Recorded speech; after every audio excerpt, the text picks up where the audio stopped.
I really don't know what to say. And if I did, who am I anyways? I haven't written anything. How in the world can I possibly critique someone else's work? Let's talk about that this episode of Horrible Writing. That will never work.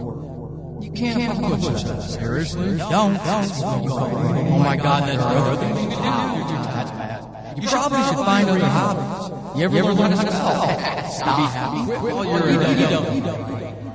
don't bother. I've seen better people. Do you really want to?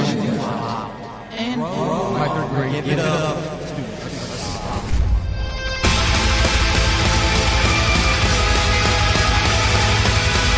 Welcome to Horrible Writing, the rawest, most candid, in-your-face writing show on the interwebs because none of us have time to suck.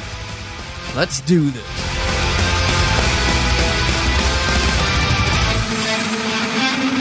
Hey everyone, Paul Sading. I hope this finds you well. Episode 89 of Horrible Writing. But more importantly, the episode that kicks us off into June of 2019. A year ago, this month, I was finally, in a couple days, releasing my first ever novel. Bucket List Achieved. Awesome sauce. Since then, I've published an anthology, 12 Deaths of Christmas, if you're into horror, gruesome horror, and Novel Idea to Podcast, a nonfiction book for writers about how to use podcasting to sell more books. So within the past year, I've published 3 times. I've got 2 books currently very, very, very close to being ready to be published as I work on a nonfiction book and another anthology. I've done a lot in the past year, but I still don't know anything. And I'll always be learning about writing. But one thing I do know, one thing you know, whether you know or not, is you know a good story when you hear it, see it, whatever. Yet, the pretentiousness of writers, writing groups, the writing community, and that doesn't mean everybody. It's just that sliver who are pretentious, because we are creators. We are writers. Those folks aside, they have a huge impact on us in our own development. One of the most important things we need to know how to do, to learn how to do, is to provide constructive feedback to other writers on their stories.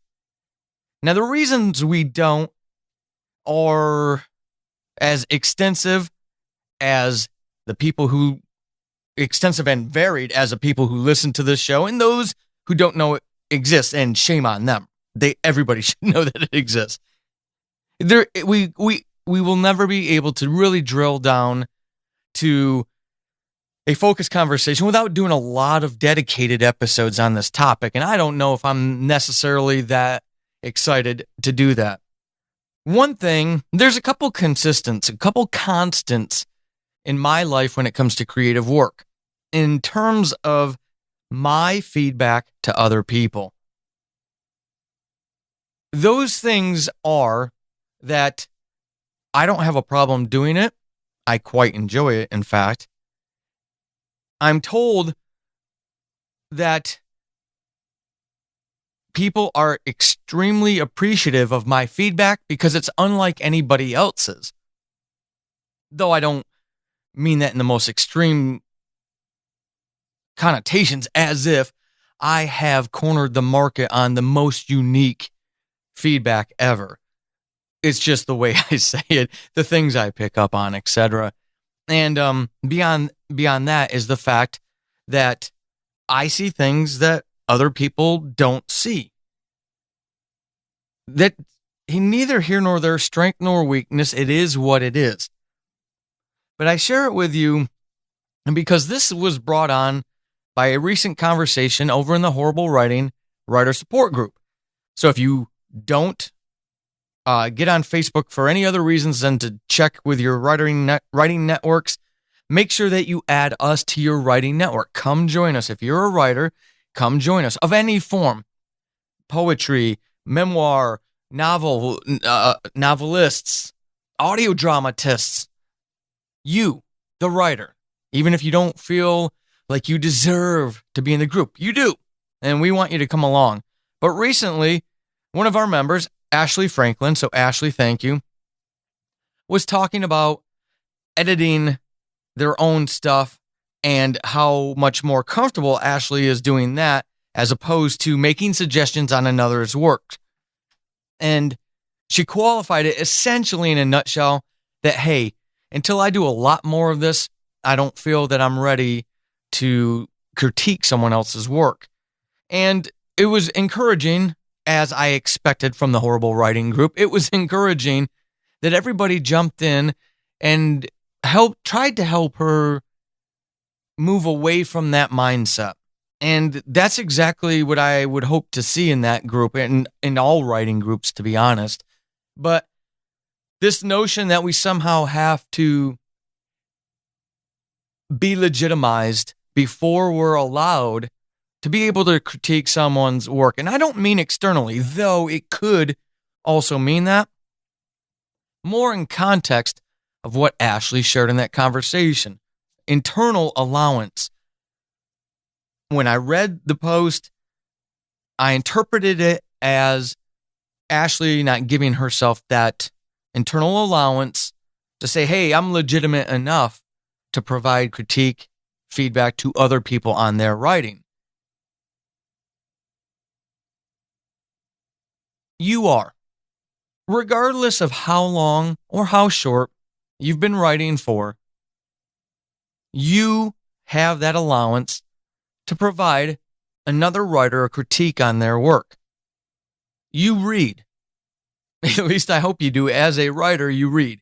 And yes, that means those of you who listen to audiobooks are readers, because audiobooker is just way too hard of a phrase to work into a sentence each and every time you need to reference readers. You're a reader. You also consume story in other ways, orally, via movies, podcasts, whatever. You're a fan of storytellers. You have to be if you have a passion for writing and interest in writing. You have to be a fan of storytellers, regardless of what that looks like. Through exposing yourself to these storytellers, probably, I would imagine, hazard a guess that it's a wide spectrum. Some people are good. Some people are real good. Some people are excellent. Some people are superior. Master storytellers. As you've listened, one of the reasons why Stephen King says you need to read more than you write is as you're consuming, absorbing that story in whatever medium it comes to you in, you're picking up subliminally, you're picking up on structural elements that make it appealing to you. You are not the judge, jury, and executioner of all that is good. And that's a good thing. Who would want that responsibility? Who would want to be the person who determines what is good and what isn't? I wouldn't want that. And therein lies the power and the beauty of your legitimacy. You know the stories that appeal to you. Think about why they do, but that's a whole nother discussion to have. The fact is that you know what works. Even if you don't know why it works, you know what does. And you aren't that judge, jury, and executioner, so you have the freedom to be entitled to your opinion. And that's what critiques are. When you're helping, that's what we're doing.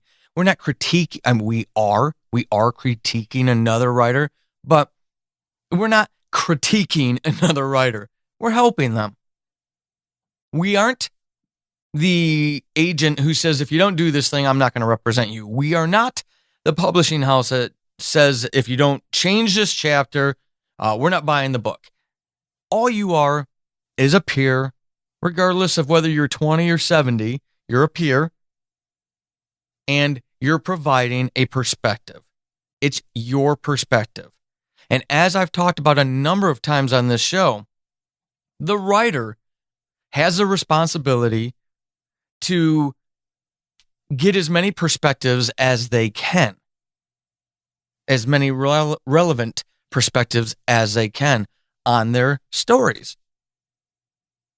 It doesn't mean, and nor should you believe, that you have to write 100 short stories, publish 3 novels, whatever, before you're allowed to have that perspective. When you go to a writer's group, when you read somebody's stuff in a swap online, as you're going through that story, if it's a live reading, as they are reading that story, you know where their tripping points are. You know what works for you. Now, one of the things I believe that allows me the empowerment and the freedom to be myself in critiquing is my local writing group. It's a great collection of great writers, and we have an allowance. I've been part of other groups that aren't like that. They're very structured in what you provide for feedback. So if you are the organizer of a group like that, stop. You're killing the artistic expression in the feedback. Let people give the feedback that they need to give. And if you want to hold true to your box, enjoy the empty box. I would never be part of a group like that. Instead, it needs to be like our group out here in Olympia. This group is awesome. Whatever you pick up on, that's what you critique. And that's the beautiful thing. There's somebody else who is in the Horrible Writing group. Her name is Ellen.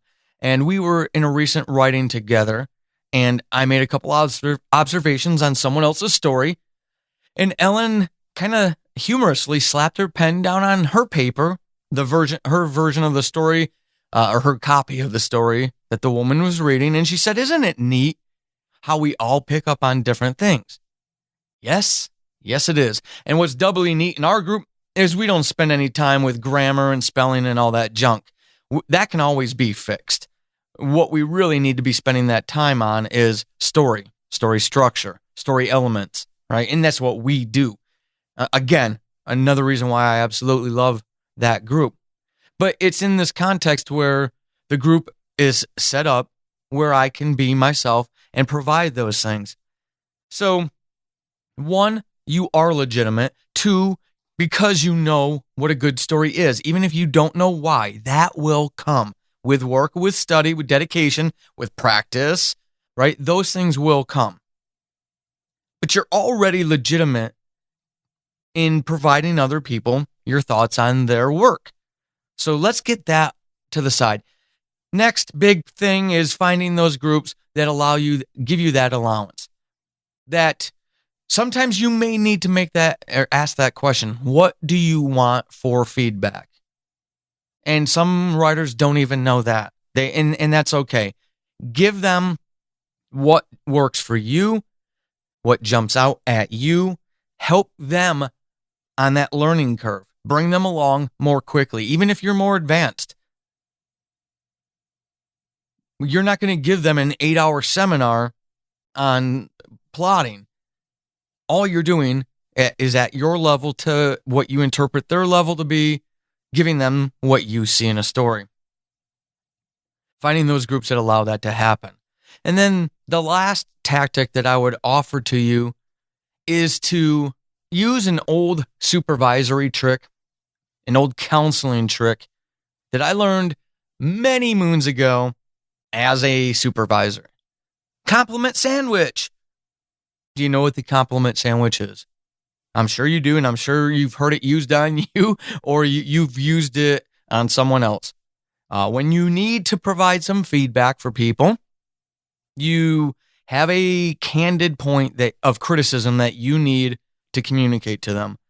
In order to soften them up and prepare them without, going into in-depth on how to counsel people, you want them to not feel threatened. So you compliment them. It's a casual, fun, safe conversation. Then after that compliment, if you will, is when the criticism comes in. This was really good voice. The pacing was strong. It didn't feel like it was a 10-page chapter at all. But here on page 4, there was inconsistencies in your antagonist's voice. He sounds highly educated in this paragraph here, but look what he does here. And I don't know if you're doing that deliberately. That's cool, and hopefully we'll see that inconsistency be consistent throughout the novel. But if that's not a deliberate tactic, I wanted to point that out to you, that the antagonist's voice doesn't sound consistent to me. But hey, it's a really colorful character, and I really dislike them, and I'm excited to see what you do with the rest of the book. Now, what I just did there for you was give you an impromptu compliment sandwich. You set them up with a friendly thing that I kind of skipped over, but I explained it earlier. And then you jump into the critique, where it's, now that they're safe and they know you're not going to personally attack them, you draw their attention to something that, in your opinion, needs work. And then you'll all notice probably what I did at the end.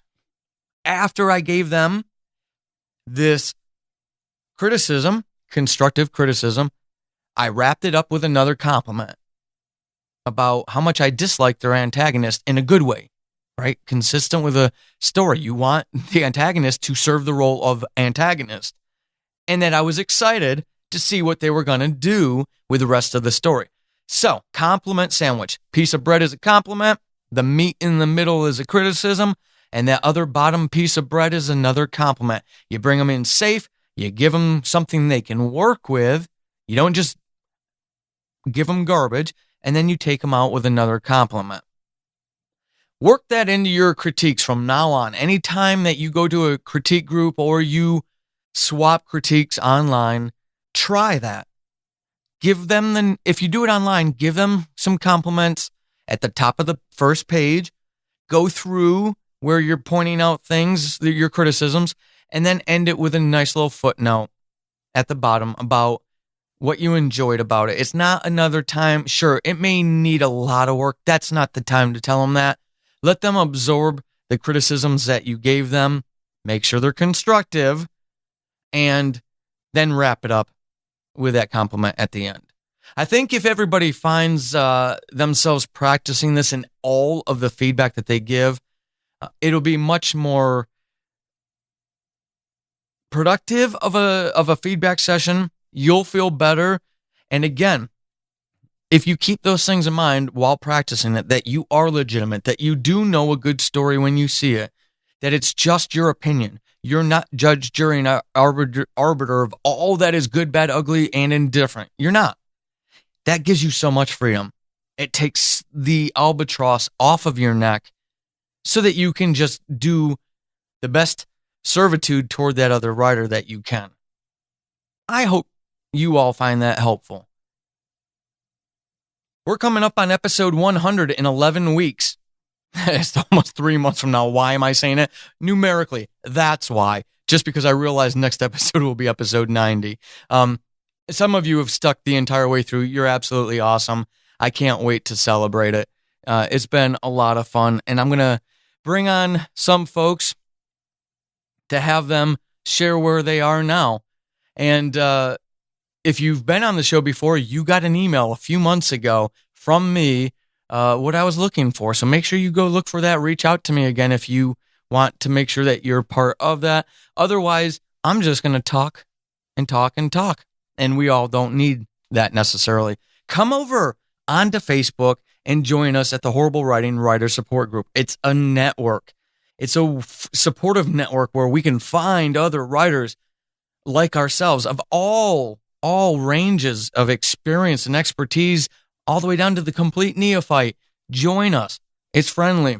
If that's the only thing you go to Facebook for, good. Go to that and nothing else. That's cool too. It'll always show up on your feed and your Facebook, so it's perfect. If you want to help out with the show, leave a rating and review where you listen to your podcast or over on, obviously, Apple Podcasts, because that's where everybody goes to aggregate these kind of things. Those things help immensely. If you're a fantasy fan, if you want to help a little bit each month with this show, then become a patron. $1 a month gets you all kinds of exclusives. More dollars a month give you more exclusives. But you can do that over on patreon.com/Paul Sading. All one word. Follow me on Twitter at Paul Sading. Instagram, same thing. I'm going to get back to working on the stories we tell because we've got another episode coming out. If you have not stopped to listen to that show, definitely come check that out. It's all the storytellers in the Horrible Writing Writer Support Group coming together and writing their own flash fiction pieces, many of which we feature on that show. It's really cool. All genres, all voices, awesome show. Until episode 90, keep being epic. This has been Horrible Writing, and hopefully after this episode, you suck less than you did at the beginning. I am Paul Sading, your host extraordinaire. You can find me over on the Twitterverse at Writing Horrible and over at paulsading.com/horrible-writing. Until next time, suck less.